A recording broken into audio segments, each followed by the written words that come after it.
para el día de hoy es el propósito de la iglesia que prevalece. También debo darle crédito a los hermanos de la multimedia, que son los que hacen estas diapositivas. Miren eso tan bonito que les queda. El propósito de la iglesia que prevalece. Mis hermanos, vivimos en una generación que está profundamente confundida con respecto al significado de lo que es la iglesia. Desafortunadamente, sí, ahorita Alejo, gracias. Desafortunadamente tenemos en nuestro mundo personas o personitas que se están levantando con unas ideas erróneas sobre lo que la iglesia es, y si las personas no entienden lo que la iglesia es, menos van a entender cuál es el propósito de la iglesia. Algunos ven la iglesia como una tradición familiar, los traen desde niños, ¿cierto? Entonces deben estar acá. Otros la ven como una organización religiosa, como una religión más. Incluso dentro del mismo cristianismo tenemos personas dentro de las congregaciones que han reemplazado el propósito bíblico de la iglesia por modelos centrados en el entretenimiento, el activismo social o el éxito visible. Entonces, mientras más personas hay en una iglesia, más exitosa es esa iglesia. Mientras más agua, panela y pan repartan, más exitosa es esa iglesia, ¿cierto? Mientras más actividades haya dentro de la iglesia, entonces debe ser una iglesia realmente bíblica. Sin embargo, cuando nosotros vamos a la Escritura, encontramos que la realidad de lo que es la iglesia, el propósito que debe perseguir, es mucho más profundo y mucho más glorioso. Porque si notamos en la Escritura, la iglesia, mis hermanos, nace en el corazón de Dios. No es una idea humana. La iglesia es una idea divina. Y si es una idea divina, debe tener un propósito divino. ¿Amén? ¿Sí? ¿Están de acuerdo con eso?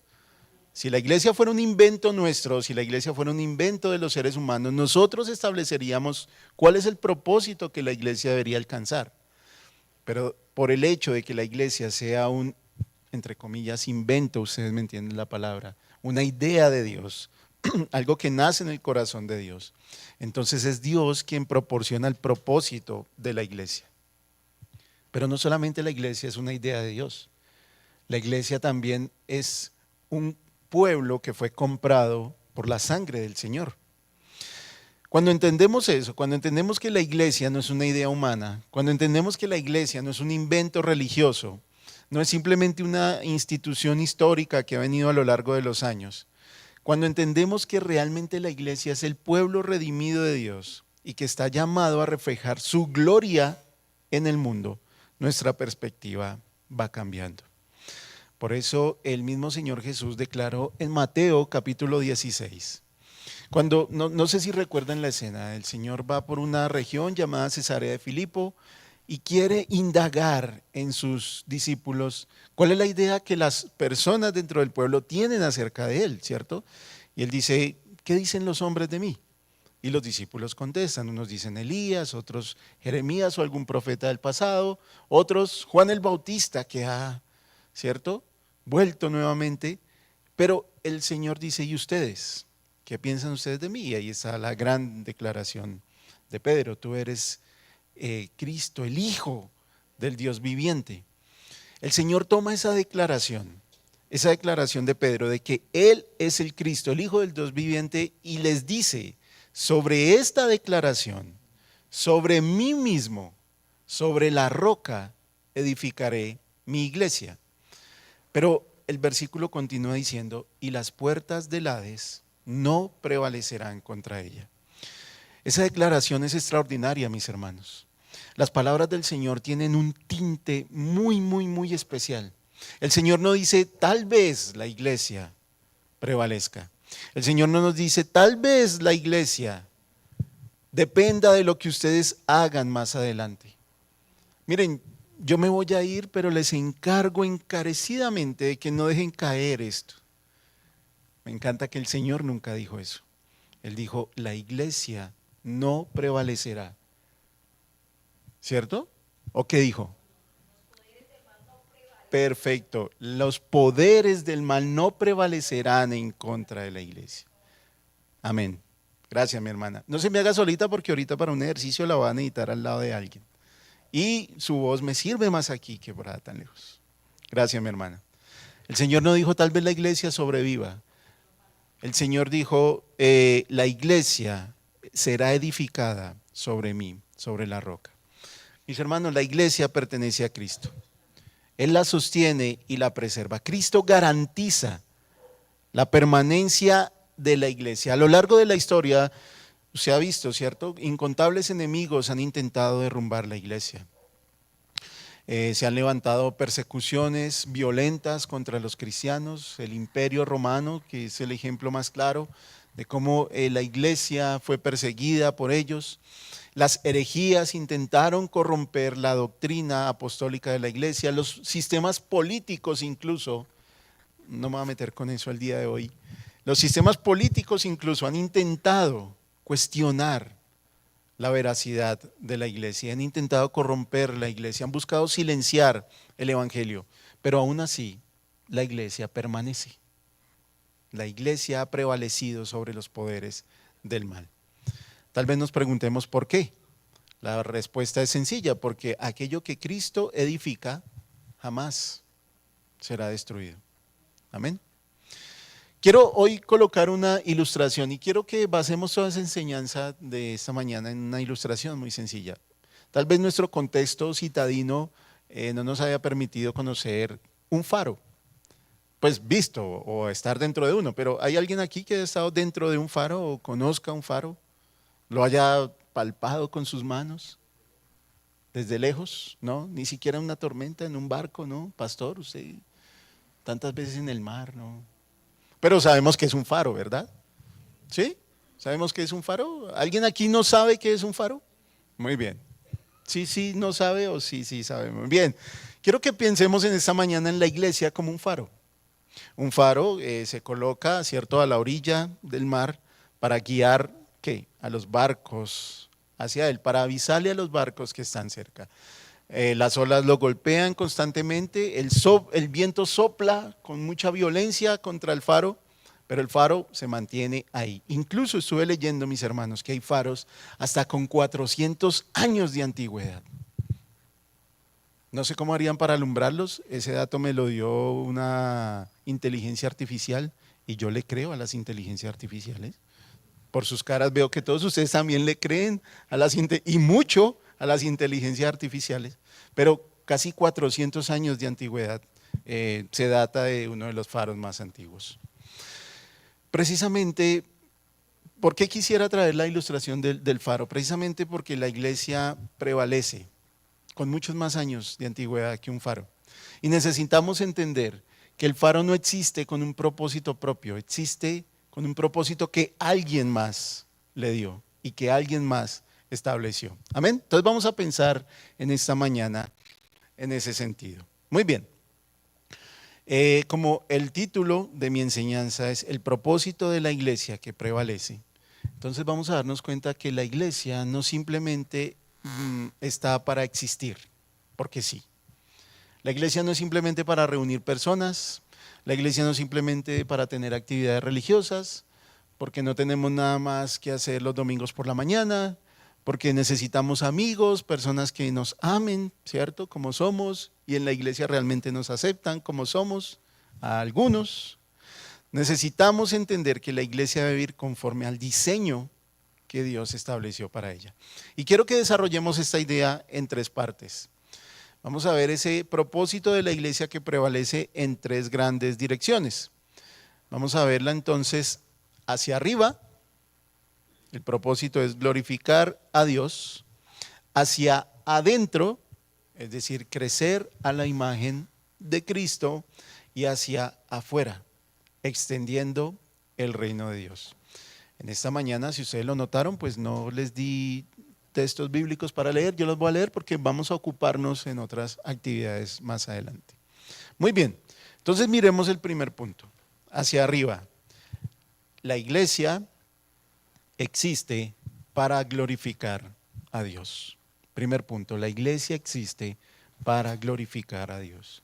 Les leo primera carta a los Corintios, capítulo 10, versículo 31. Entonces, ya sea que coman, que beban o que hagan cualquier cosa, háganlo todo para la gloria de Dios. Déjame la diapositiva, por favor, porque ahí está como la idea principal de este primer punto.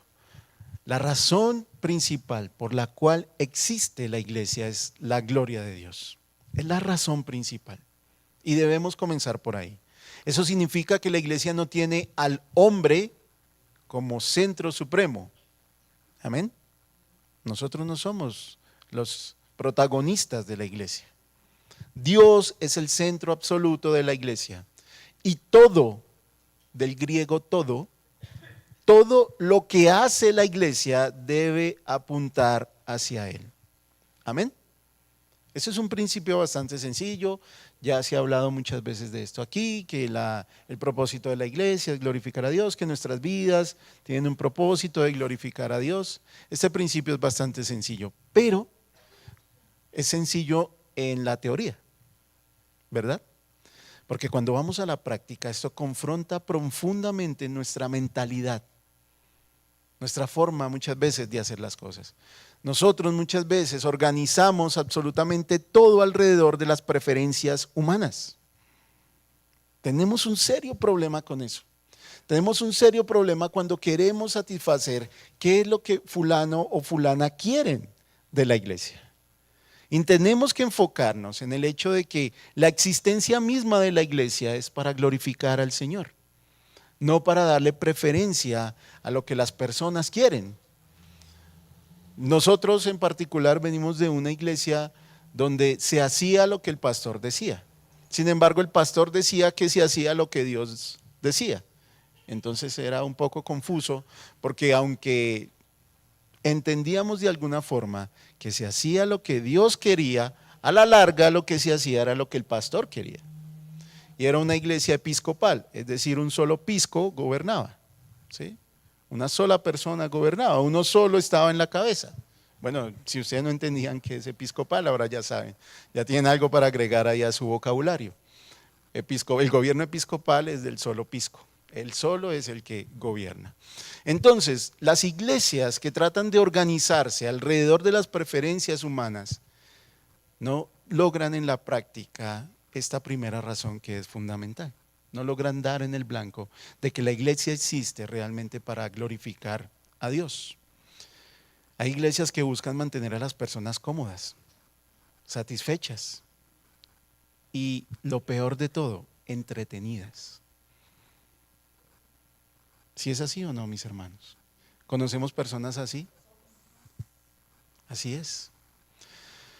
Sin embargo, la Biblia enseña que la prioridad suprema de la iglesia no es agradar al hombre, sino glorificar a Dios. La iglesia existe para exaltar el nombre de Dios.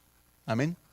Por eso es que el tema de la adoración es tan importante. Creo que nosotros tenemos en el temario algo sobre la adoración, ¿cierto? En eclesiología. Y ese tema es bastante importante, mis hermanos. No es simplemente una parte del culto, no es simplemente media hora o 40 minutos de canciones. La adoración es la esencia de la vida de iglesia. No podemos llamarnos iglesia si no somos verdaderos adoradores. Amén.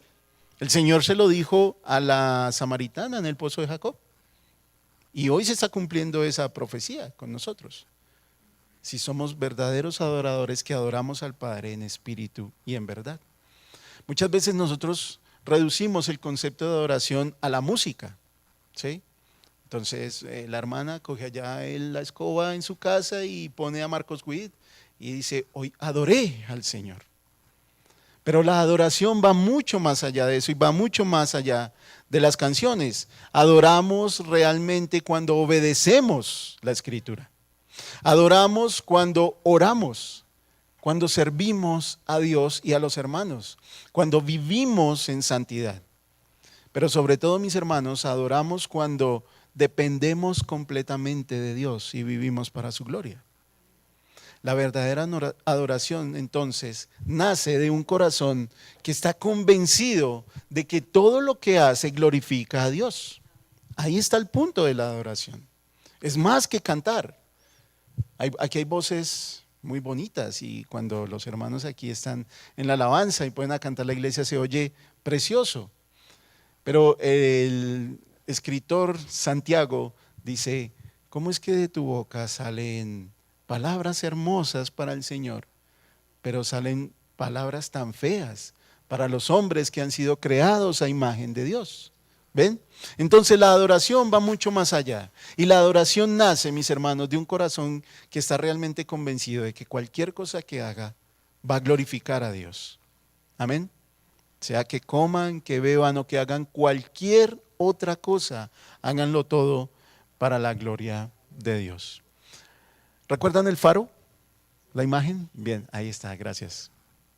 Un faro no existe para llamar la atención sobre sí mismo.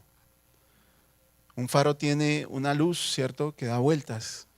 Y el faro no se siente satisfecho con esa luz interior que hay en él, tan preciosa. El propósito del faro, ¿cuál es? Alumbrar, ¿cierto? Reflejar la luz. Pero ¿reflejar la luz en dónde? ¿En el día? Muy bien, en medio de la oscuridad. Eso somos nosotros, mis hermanos. La iglesia no fue diseñada para exaltar personalidades humanas. Hay un comentario en fútbol, perdóname que traiga este comentario, hermanos, tan banal delante de personas como ustedes. Pero hay un comentario en fútbol que lo he escuchado repetidamente, y es que cuando el árbitro es protagonista es porque está haciendo mal las cosas. ¿Sí? El árbitro no debería verse en un partido de fútbol. Él debería hacer su labor y pasar desapercibido. Así pasa también muchas veces en la iglesia. Cuando el pastor, el hermano, la hermana son protagonistas, algo estamos haciendo mal. Cuando Dios dejó de ser el centro de la iglesia y el hombre se ha puesto en el centro de la iglesia, algo estamos haciendo mal. El faro no llama la atención sobre sí mismo. El propósito del faro es alumbrar en medio de la oscuridad. La iglesia existe para reflejar la gloria de Dios ante un mundo de oscuridad. Cuando la iglesia pierde ese enfoque, comienza lentamente a perder esa identidad espiritual. Además, una iglesia que glorifica a Dios será inevitablemente una iglesia enfocada en la oración. La oración, mis hermanos, es la expresión práctica de dependencia. Nosotros decimos que dependemos de Dios. Amén. Señor, ayúdame hoy, por favor. Dependo de ti. Salimos de nuestras casas y nos vamos. Eso es dependencia. Pero ¿por qué cuando a veces vamos camino hacia nuestro trabajo nos olvidamos de la dependencia? Mis hermanos, cuando la iglesia ora, reconoce desesperadamente que sin Dios no puede hacer nada.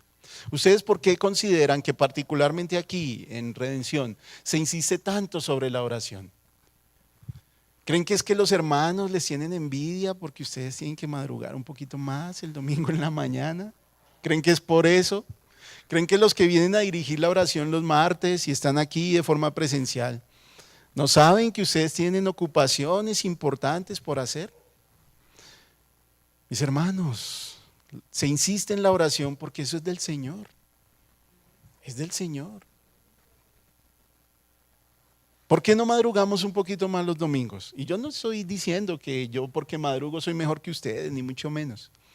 Estoy tratando de que encuentren el enfoque correcto. La adoración es la muestra práctica, ¿cierto?, de que una iglesia existe para glorificar a Dios.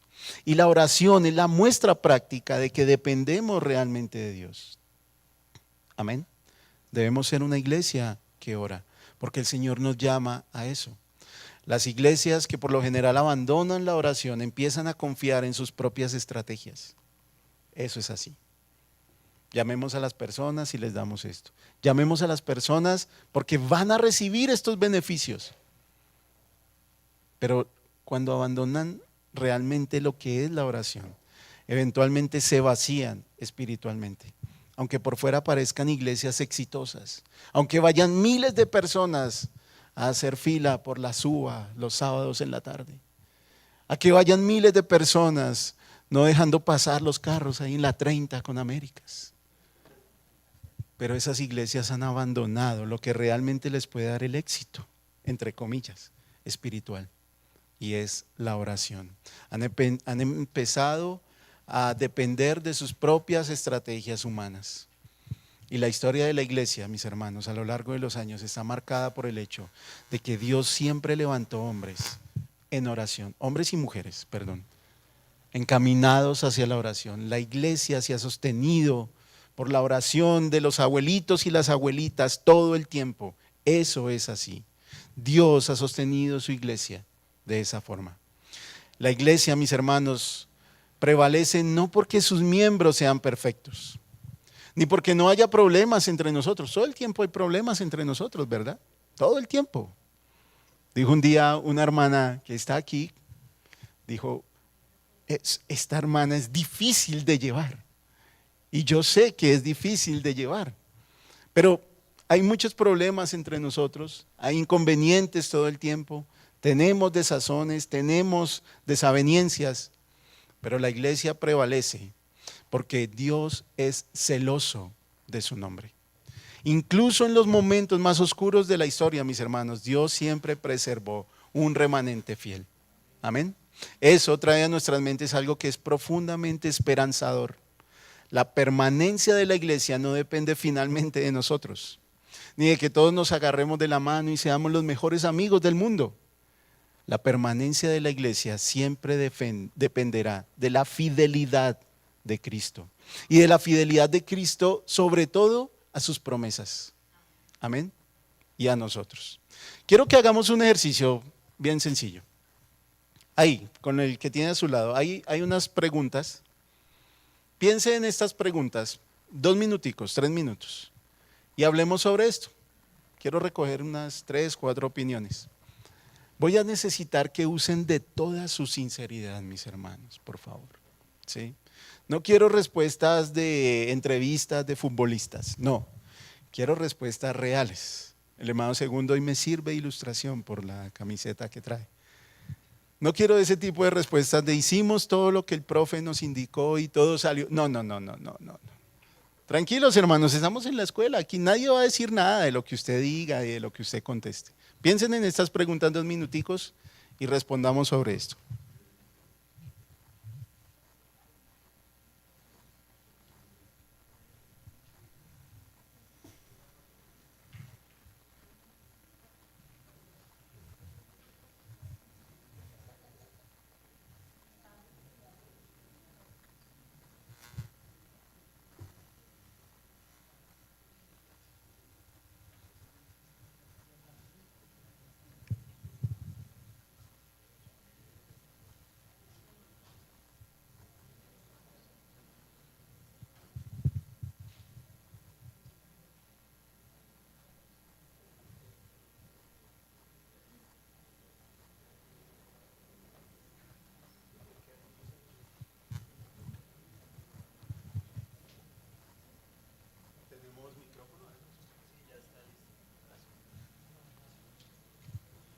Muy bien.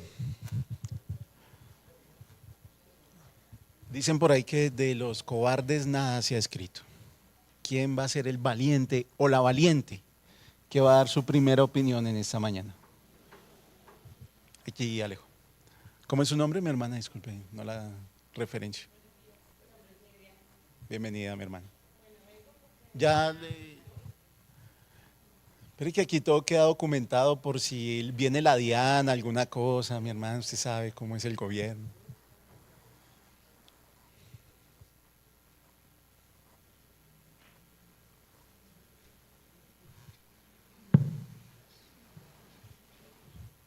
Buenos días, mi nombre es Nidia.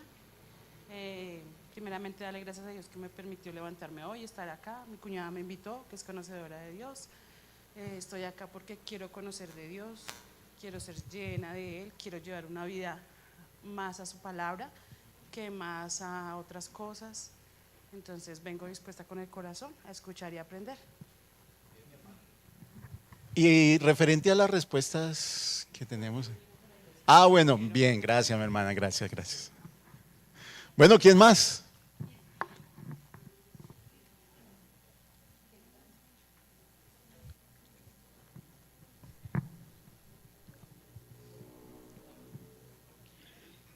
la misma pregunta, ¿sí? Porque venimos Sí, a cualquiera. la iglesia. Cualquiera de las cuatro. Pues la verdad, de manera muy personal, lo hago por obediencia a la palabra, ¿sí? La palabra misma dice que no dejemos de congregarnos. Entonces, por la obediencia a la palabra, estoy aquí en la iglesia. Muy bien, gracias. Una tercera opinión de cualquier otra pregunta. Fiber. ¿Y el hermano Andrés también? Estaba en un momento de… Sí. Voy a poner unas palabras poco románticas. Vengo a la iglesia y creo yo que como creyentes venir a la iglesia con la cita que nos dijo Ceci aporta mucho. Pero hay un llamamiento que el Señor nos hizo por amor y como respuesta a esta, no podemos resistir ese amor y venir a la iglesia es esa misma deleite que el creyente tiene. Hay un manto de amor que nos motiva a estar acá. Gracias, mi hermano. Muchos de nosotros hemos reducido el cristianismo a asistir a reuniones y ahí hay un peligro. El llamado bíblico es mucho más profundo que eso, mis hermanos. El Señor nos llama a vivir completamente para su gloria. Pero una iglesia que glorifica verdaderamente al Señor no solamente adora los domingos, sino que vive diariamente para Él, y esto nos lleva a nuestro segundo punto. La iglesia existe para crecer a la imagen de Cristo. Voy a leerles Efesios capítulo 4, versículos 11 al 14. Dice el apóstol Pablo a la iglesia en Éfeso, que Él dio a algunos el ser apóstoles, a otros profetas, a otros evangelistas, a otros pastores y maestros, a fin de capacitar a los santos para la obra del ministerio, para la edificación del cuerpo de Cristo, hasta que todos lleguemos a la unidad de la fe y del pleno conocimiento del Hijo de Dios, a la condición de un hombre maduro, a la medida de la estatura de la plenitud de Cristo. Entonces ya no seremos niños sacudidos por las olas y llevados de aquí para allá por todo viento de doctrina, por la astucia de hombres, por las artimañas engañosas del error. Pablo enseña, mis hermanos, que Cristo dio liderazgo y dones espirituales para la edificación de la iglesia. El propósito no es simplemente reunir personas, sino conducirlas hacia la madurez espiritual. Si algo enseña la Biblia, mis hermanos, es que Dios no quiere una iglesia superficial. Dios quiere una iglesia madura. Amén. Y eso es extremadamente importante en la sociedad en la que vivimos. Porque nosotros buscamos, o las personas mejor buscan, experiencias espirituales rápidas, ¿cierto? Que llene mi emoción, que llene mi momento, que me saque el vacío rápido, pero hasta ahí. Pero por lo general nosotros rechazamos esos procesos que son profundos, que son dolorosos, y crecer trae eso. Crecer es profundo y doloroso, bastante doloroso. El cristianismo, como muchas personas lo entienden, enfatiza emociones sin formación. Amén. Siéntete bien. Dios quiere que te sientas bien. Dios no quiere verte triste. Dios odia la queja. Es lo que dicen algunos. Pero la Biblia no dice esas cosas, mis hermanos. Las personas muchas veces quieren entusiasmo sin doctrina y actividades que los ocupen, pero no que los transformen realmente. Pablo enseña que el propósito de la iglesia es formar creyentes semejantes a Cristo. Nuestro objetivo no es llenar este auditorio de personas, aunque sería fantástico. Pero nuestro verdadero objetivo es formar discípulos. Amén. ¿Dónde están los predicadores? Veo Fiber, Alejo, mi hermano Segundo, por aquí está joven Wilmar, mi hermano Arturs, el diácono, mis hermanos, los que están encargados sobre todo del discipulado. ¿Se han notado que esas personas a las que ustedes les enseñan son sus discípulos? Porque eso se llama discipulado, es precisamente por eso. Amén. Ustedes, mis hermanos, los que causan influencia sobre sus hijos. Hoy la hermana trajo a su cuñada. causó influencia sobre ella. ¿Por qué nosotros no nos enfocamos en eso? En vez de estar mirando si el hermano hizo o no hizo, ¿por qué no nos enfocamos en causar esa impresión y en discipular a las demás personas? Madres, ustedes que traen a sus niños aquí, que se la pasan corriendo arriba abajo y esas cosas, las felicito, mis hermanas. Es la mejor labor que como madres pueden hacer. Las felicito porque se enfocan en sus hijos, en traerlos a la iglesia, en hacer que escuchen las alabanzas, que escuchen la palabra. Mis hermanos, uno de los problemas más serios que tenemos como iglesia es personas que llevan años y que siguen inmaduros espiritualmente. Son personas que son manipuladas doctrinalmente, escuchan cualquier cosa que se parezca al cristianismo y lo aceptan sin ni siquiera tomarse el tiempo de darse cuenta si es bíblico o no. Se ofenden con facilidad porque otra persona les hace cualquier cosa. El creyente maduro es inofendible, mis hermanos. Hay personas que no soportan la corrección. Hay personas que llevan años en la iglesia y ni siquiera se han leído una vez toda la Biblia. Son dominados por emociones inestables. No podemos saber si hoy están bien, de buen genio o no. Pero Pablo dice que ya no debemos ser niños sacudidos por las olas y llevados por doquiera de todo viento de doctrina. Mis hermanos, la inmadurez espiritual vuelve vulnerable a una iglesia y debemos tener mucho cuidado con eso. ¿Recuerdan el faro? Ahí está nuevamente. Un faro no solamente necesita emitir luz, también necesita mostrar estructura. Porque si un faro está que se cae, pues nadie va a confiar en él, ¿cierto? Es difícil confiar en él. Si un faro está internamente debilitado, si sus bases no están bien colocadas, cualquier tormenta lo puede derribar y lo va a destruir. De la misma forma, la iglesia, mis hermanos, necesita profundidad doctrinal, necesita fortaleza espiritual. Una iglesia emocionalmente activa, pero doctrinalmente superficial, será arrastrada fácilmente por el error. Amén. Amén. Por eso la sana doctrina, mis hermanos, no es un lujo de los académicos. Yo estoy convencido, y se lo digo constantemente con las personas con las que estudiamos en el discipulado y con las que tengo oportunidad de hablar. Estoy convencido, mis hermanos, que todo creyente es un teólogo. Todo creyente es un teólogo. Y si algo hemos insistido, sobre todo en el discipulado de los hermanos que van un poquito más avanzados, es en la construcción de nuestra propia teología. Cuando usted construye una teología que es sólida en las bases, que es realmente fuerte, usted puede enfrentar, no con facilidad, pero de mejor manera las cosas que se vienen en su vida.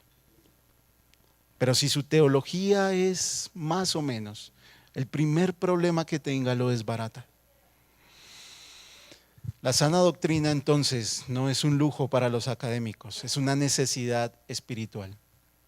Porque la doctrina corrige nuestras inclinaciones naturales de salirnos todo el tiempo hacia nuestras emociones, hacia nuestros sentimientos y hacia que esas cosas nos gobiernen.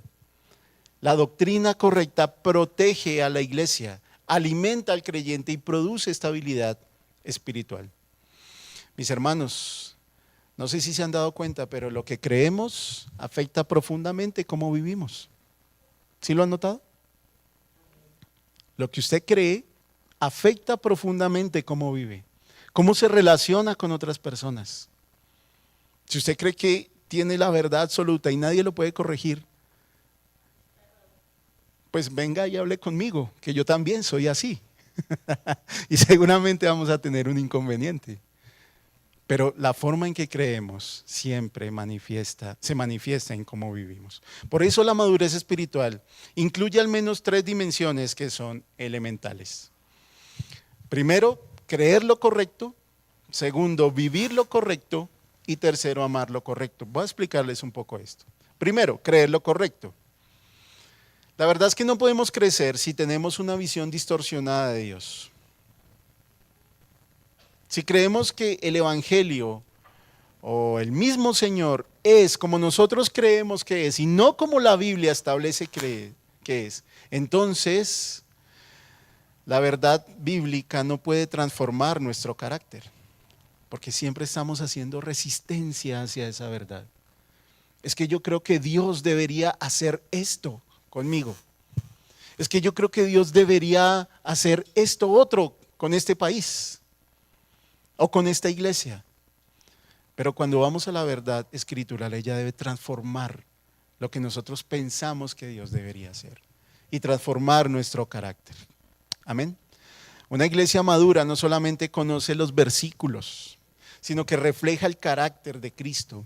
El evangelio, mis hermanos, debe producir santidad en medio de nosotros y humildad, amor, amén, dominio propio, obediencia y fidelidad. Amén. Así debería ser, mis hermanos. Eso debe estar diseñando lo que es o lo que creemos. Segundo, vivir lo correcto. Porque la verdad bíblica nunca fue diseñada solamente para llenar la mente de información. Debemos ser prácticos en lo que decimos creer, todo el tiempo. Amén. Si yo me sé el versículo de que nadie puede amar a Dios si no ama a su hermano, amén, está bien. Y puedo hacer una placa de eso y ponerla ahí en mi casa, ¿cierto? ¿Qué versículo es? Primera de Juan, por ahí está, no me lo sé. Pero si no puedo realmente amar a esa persona que me causa tantos dolores de cabeza todo el tiempo, a veces queremos que nos amen como somos, ¿cierto? Yo soy uno. Yo quiero que mi esposa me ame como soy. Y creo que tienes la obligación de hacerlo. Pero ¿cómo nos cuesta amar a los que nos causan dolores de cabeza, mis hermanos? Por eso el tercer punto es amar lo correcto. Miren ahí en Efesios capítulo 4, si todavía lo tienen. El versículo 15, que es el versículo que sigue inmediatamente al pasaje que leímos ahorita, habla que debemos hablar la verdad en amor. Esto es crucial, porque algunos de nosotros enfatizamos tanto la doctrina que nos volvemos fríos, nos volvemos arrogantes, mientras que otras personas pueden enfatizar también las emociones de manera que abandonan la verdad de Dios. Pero el diseño de la Escritura abarca las dos cosas, la verdad y el amor. Y creo que el Señor Jesús es el modelo perfecto de todo esto. El Señor estaba lleno de verdad y de gracia, de verdad y de amor para todos. Por eso la meta final de la iglesia no es parecerse a una cultura religiosa. ¿Cuál es la meta final de la iglesia? Parecerse a Cristo. Amén. Parecerse a Él. Esto significará, mis hermanos, que el verdadero crecimiento espiritual no se mide solamente por el conocimiento que podamos tener, sino por una transformación visible. Una iglesia madura ama profundamente. Una iglesia madura sirve con humildad. Una iglesia madura tolera a los demás, tolera la prueba, permanece firme doctrinalmente y progresivamente refleja el carácter de Cristo. Mis hermanos, la iglesia prevalece porque Cristo continúa santificándonos todo el tiempo. Si no fuera así, si no fuera por la obra de santificación de Cristo, seguramente muchos de nosotros ya no estaríamos aquí, no podríamos ni vernos. Tal vez nos veríamos por la calle y nos cruzamos del andén, ¿cierto? Como hacemos a veces. Veo que entre ustedes no pasa, es en otras iglesias, mis hermanos. Miren, si a pesar de nuestras debilidades, si a pesar de nuestras luchas, de nuestro pecado, de nuestras fallas, Cristo continúa con nosotros y no nos abandona, entonces, ¿qué más podemos hacer, cierto? Ahí estamos. La firmeza de esta iglesia o de una iglesia sana no está en que nosotros seamos buenas personas o perfectos. Está en que Cristo sigue perfeccionando a su iglesia por medio de su palabra y de su espíritu. Amén. Hagamos otro ejercicio, ¿les parece? Respondamos estas preguntas y tengamos algunas opiniones. Ya saben que pido su sinceridad, mis hermanos. Si alguien tiene alguna opinión que nos parezca contraria, No nos vamos a... Esto no va a salir de aquí, ¿les parece? Por favor, piensen en estas preguntas, 3 minuticos y ya las respondemos.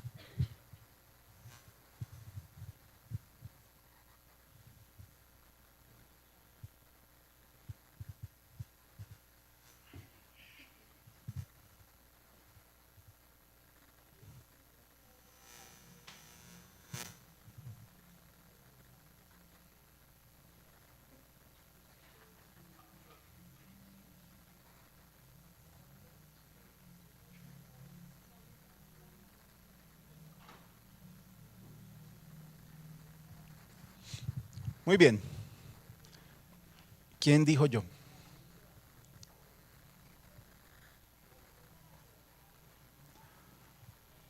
Dijo el hermano Fiber, si ustedes no, yo sí.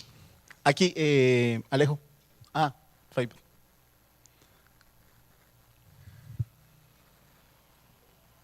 El micrófono, mi hermano. Que lo prenda. Ya. Gracias, mi hermano. ¿Qué haríamos sin usted, hermano? Gracias, hermano. Pues yo pienso que sí, y de hecho yo le decía al pastor cuando… ¿En qué pregunta estás pensando, Eli? Realmente es como la reunión de Ok. todas, porque tiene que ver una con otra, y es el hecho de que realmente sí cambiamos, por lo menos en mi caso, al llegar a esta congregación. Yo llevaba ya como 14 años en el Evangelio, pero realmente no conocía la palabra.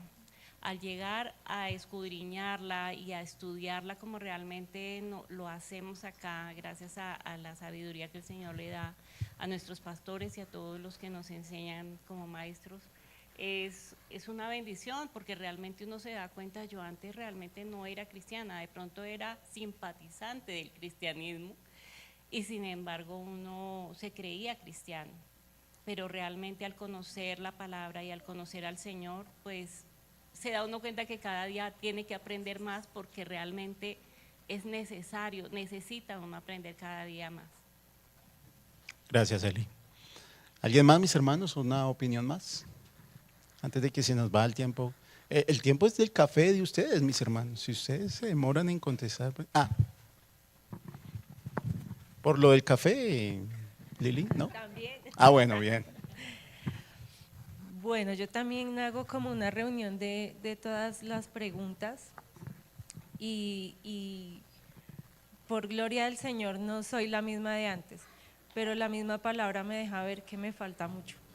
Entonces, pues doy gracias al Señor porque Él es quien nos ilumina y nos da todo, pero nunca confiarnos en eso, porque obviamente no somos los mismos de antes, pero nos falta demasiado camino.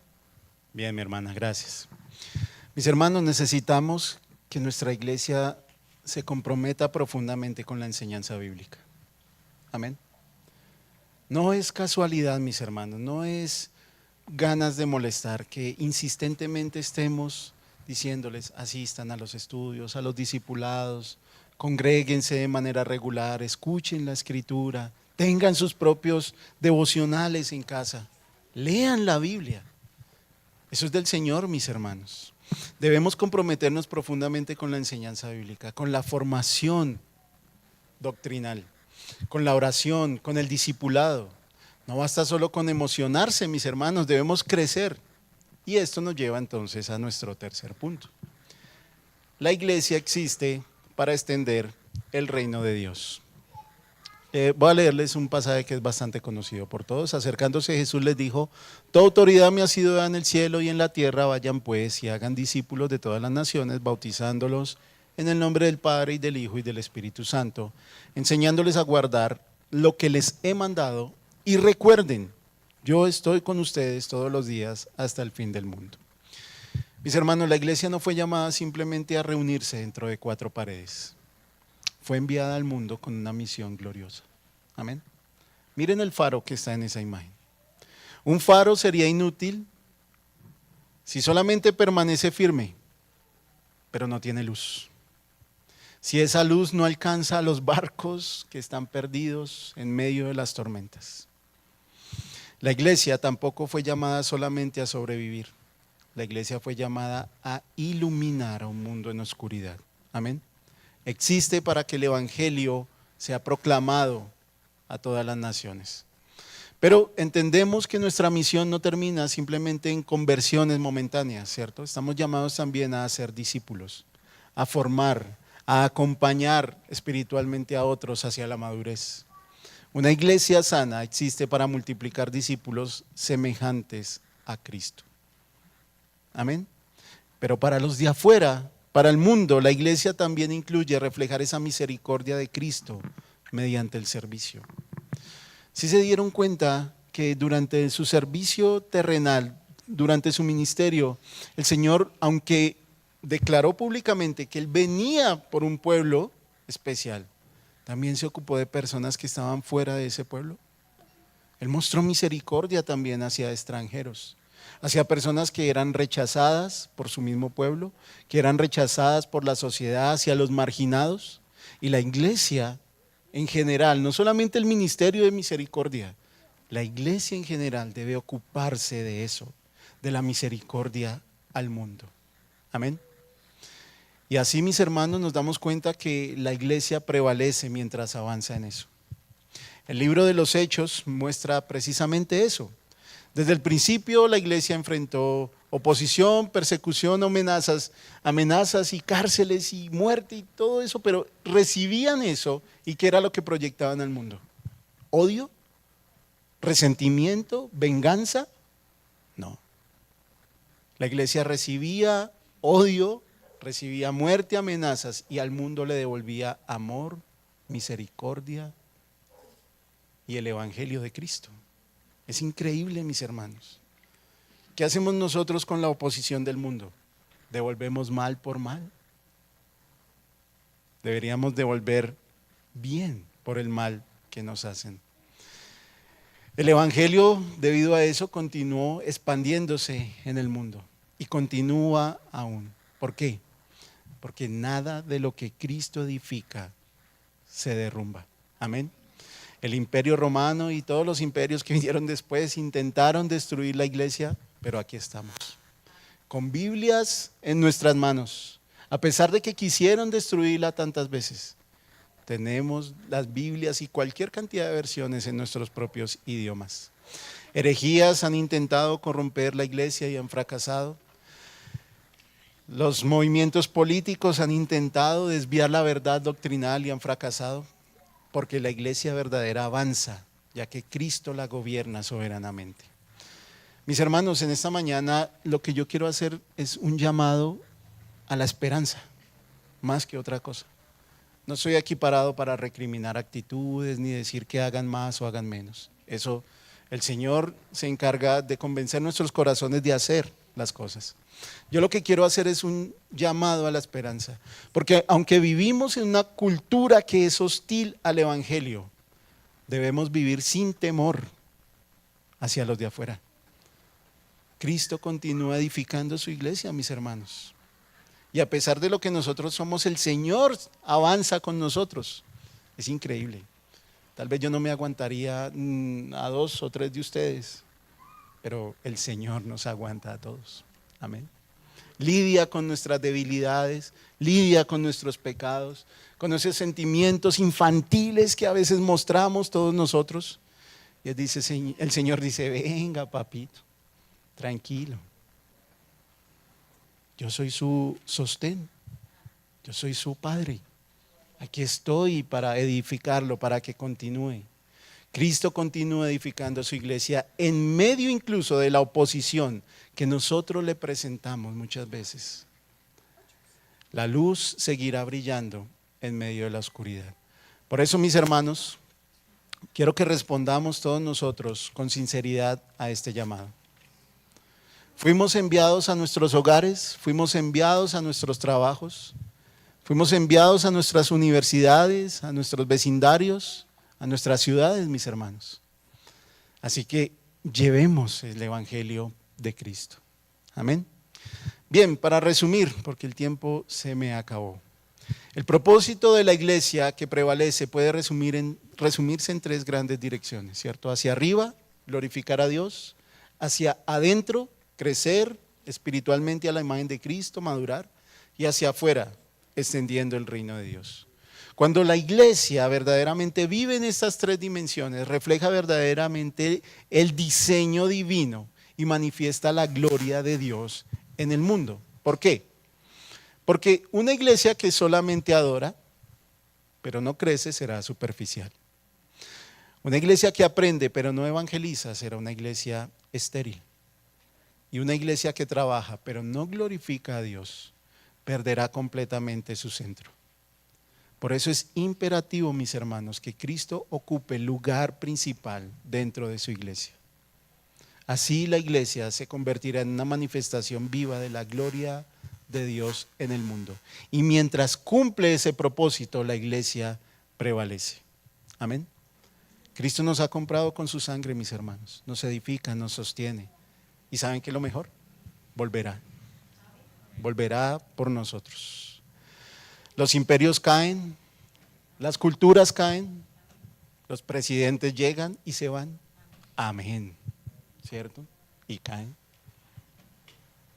Las filosofías y las ideologías desaparecen, mis hermanos. Pero la iglesia permanece, porque Cristo la ha edificado sobre la roca que es Él mismo. Amén. Y la iglesia es como ese faro que sigue en medio de la tormenta. Las olas las golpean, el viento sopla con furia sobre nosotros, pero aquí estamos. Aunque la oscuridad parezca aumentar, mis hermanos, la luz del evangelio permanece encendida. Mientras haya un creyente que se arrodille y pida por el crecimiento de su iglesia. Amén. Así que para terminar, mis hermanos, la pregunta que debemos hacernos no es si la iglesia sobrevivirá o no. Cristo ya contestó eso. La iglesia permanecerá. La verdadera pregunta es, ¿vamos a tomar ese compromiso con esperanza en nuestras manos? ¿Seremos fieles al propósito por el cual Cristo ha decidido preservar esa iglesia? Queda en sus corazones, mis hermanos. Oremos. Mi Señor amado, gracias por tu palabra. Gracias porque es tu Espíritu, Señor, quien convence nuestros corazones de que podemos encontrar la verdad en ti y en las cosas que nos has dicho. Señor, gracias por tu amor hacia nosotros y por darnos propósito, por hacer que tu iglesia prevalezca a través de los siglos, Señor, y la cual jamás caerá. Porque como tu palabra dice, Señor, los poderes del infierno no prevalecerán contra ella. Señor, tú eres quien edifica, fortalece y preserva tu palabra. Te pido que nos ayudes a tomar compromisos firmes en nuestras manos, de glorificarte en todo lo que hagamos, de crecer y madurar espiritualmente y de llevar el evangelio, Señor, a los perdidos. Queremos ser como ese faro que alumbra en medio de la oscuridad, que lleva tu luz, Señor, y que permanece firme a pesar de todas las tormentas. Glorifícate en esto, Señor, y ayúdanos con todas las cosas. Oramos en tu nombre, mi Señor Jesús. Amén.